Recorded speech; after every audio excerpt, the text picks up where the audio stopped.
දැන් අපි කතා කරන්න යන්නේ ඉරානයේ ප්‍රතිප්‍රහාරය සහ ඇයි අසල්වැසි රටවල් වලට ගැහුවේ කියලා. තමන්ගේ නායකයා ඝාතනය කරපු ගමන් ඉරානය නිහඬව හිටියේ නෑ. ඔවුන් ඊශ්‍රායල්ට විතරක් නෙවෙයි මැද පෙරදිග තියෙන අනිකුත් ගල්ෆ් රටවලටත් බැලිස්ටික් මිසයිල් සහ ඩ්‍රෝන ප්‍රහාර එල්ල කරා.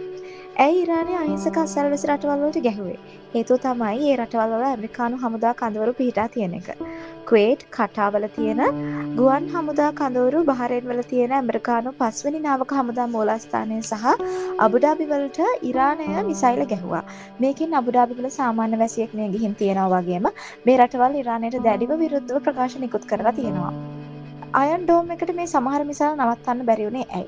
ගොඩක් අයට තියෙන ප්‍රශ්නයක් තමයි ඊශ්‍රායලය සහ ඇමරිකානු කඳවුරවල තියෙන ලෝකයේ හොඳම ගුවන් ආරක්ෂක පද්ධති වලට මේ සමහර මිසයිල් නවත්තන්න බැරි වුණේ ඇයි කියන එක.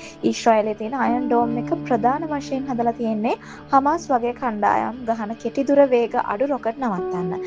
හැබැයි ඉරානය මේ පාර පාවිච්චි කළේ ෆටා වගේ හයිපර්සොනික් බැලිස්ටික් මිසයිල්ස්. මේ හයිපර්සොනික් මිසයිල් වල තියෙන විශේෂත්වය තමයි ඒවා ශබ්දයේ වේගය වගේ 15 ගුණයකට වඩා වේගෙන් ගමන් කරන එක. ඒ විතරක් නෙවෙයි පරණ මිසයිල් වගේම එකම වක්‍රයක යන්නේ නැතුව වායුගෝලයේ ඇතුළතදී පවා ගමන් මාර්ගය වෙනස් කරන්න මේවට පුළුවන්. ඒ නිසා පැට්‍රියට් හෝ ඇරෝ 3 වගේ දියුණු ආරක්ෂක පද්ධති වලටත් මේවා කොහාටද යන්නේ කියලා හරියටම ගණනය කරන්න අමාරුයි.